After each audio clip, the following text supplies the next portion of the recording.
ስሜት ዘመን ጋሽ ይባላል። የመጣሁት የኖኖሚል ዘንቢል አምራች ነኝ። አመርታለሁ፣ በስፋት ሰራለሁ። ኖኖሚል ዘንቢል ለማታውቁ ይሄን ይመስላል።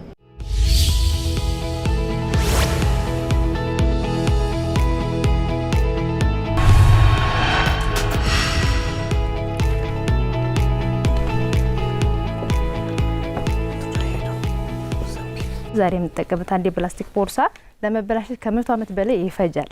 እናም ይሄ ችግር እድል ነው ለኔ ማለትም ወይም ለስራ አጋሮቼ እንደ እድል ነው። ይሄን ዛሬ መጣሁት ይሄን ችግር ወደ እድል ለመቀየር ነው። የኖኖሚል ዘንቢልን በማምረት ይሄ ዘንቢል የሚደገም ጠንካራና የፕላስቲክ ቦርሳን ሙሉ በሙሉ የሚተካ ነው። ይሄ የተረጋገጠ ነው።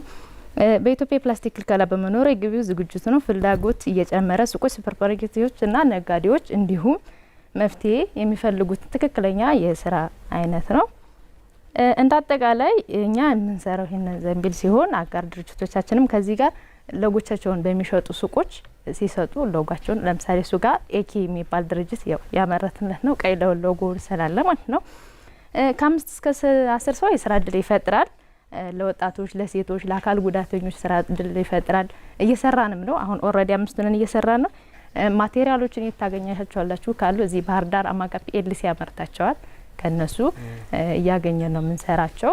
ቦንድዶችን አመጣለሁ። ማቴሪያሎችንም ለሚሰሩ ሰዎች አከፋፍላለሁ። በዚሁ አጋጣሚ ጥሩ ነው። ግን ፕላትፎርም አላችሁ? ማርኬቲንግ ቻናል አልከፈትንም። በእርግጥ ገና 1 ወር ከ3 ሳምንት ምናምን አካባቢ ነው የሆነን ከጀመረው። ምንድነው አሁን ለምሳሌ የካምፓኒዎች ሎጎ አለ። የእናንተ ብራንዲንግ የቱ ነው? ፊደል እዚህ ጋር በእርግጥ አልጻፍኩትም፣ አልያዝኩትም። ፊደል ክሎዚንግ ይላል። ቲክታክ ላይ በእርግጥ ያበሻ ልብስ ምሰራ ስለነበር አሁን ስንት ሪቪው ጀነሬት አርጋችሁ በቀን አሁን ሬት የምንሰራውኛ አንድ ሰው 200 ፍሬ ይሰራል። እኔ ለራሴ ከ200 በላይ በስፋት ይችላል። እየሰፋው ነው። 4 ነን። 2 ሰፊ ናቸው፣ አንዱ የሚቆርጥ ነው። ሌላም ከውጭ ከኛ ሳይሆን የተቀጠረ ሰው የሚሰራ ሰው አለ። አንድ ሰው ግን ከ200 ፍሬ በላይ ዘንቢሎችን ማምረት ይችላል። ሮ ማቴሪያላችሁ ምንድነው? ጥሬቃችሁ ኖኖሚል ይባላል ልብሱ። አዎ ይሄ ራሱ ጥሬ ማቴሪያል። ቋሚ እቃዎቻችን ከየት ነው የምታገኙት? አማጋፒ ኤልሲ ያመርታቸዋል። አባይ ማዶ ግን ለሆልሴለሮች ናቸው የሚሰጣቸው። ወደ አዲስ አበባ ነው ከአዲስ አበባ ነው ማስመጣው። ቦንድዱን ትልልቁ ከዚህ ሄዶ ከዚህ ሄዶ ከዛ ከአዲስ አበባ ተመጣጣ ጠይቀን ነበር። አይቻልም ብለናል። ተሰስርማ በደንብ መስራት አለብሽ።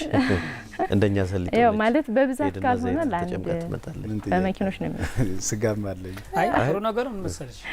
ስራው ስለጀመርሽ ኦልሬዲ እንዳልሽም ደግሞ ከስተመር መጥራት ስለማይኖርበት ምንም ጥያቄ የለውም። ሰዎች ጋር ዲል አድርጎ እናንተ በርግጥ የምትረከቡበትን ሳይዝ መጨመር እንዳለባችሁ ነው ኦርደር ሊያረጋችሁ የሚችል እንጂ እንዳትረከቡ አይገለግላችሁም።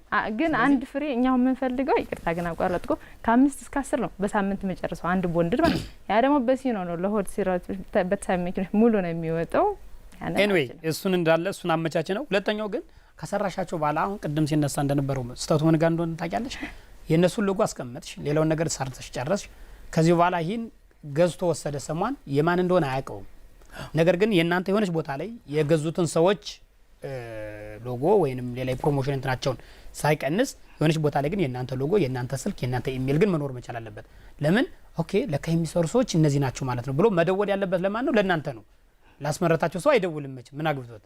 ስለዚህ ያንን ለማድረግ አለበዛ ግን ምን ይሆናል መሰለሽ ግዴታ የገዛሽ ሰው ብቻ ነው እንጂ አንቺ የሚያገሽ በሌላ አማራጭ ለምሳሌ ነው እነዚህ በኋላ እንግዲህ ነው ስልኩ ቢኖር እዚህ ላይ ፎቶ አነሳዋለሁ እንደማለት ነው።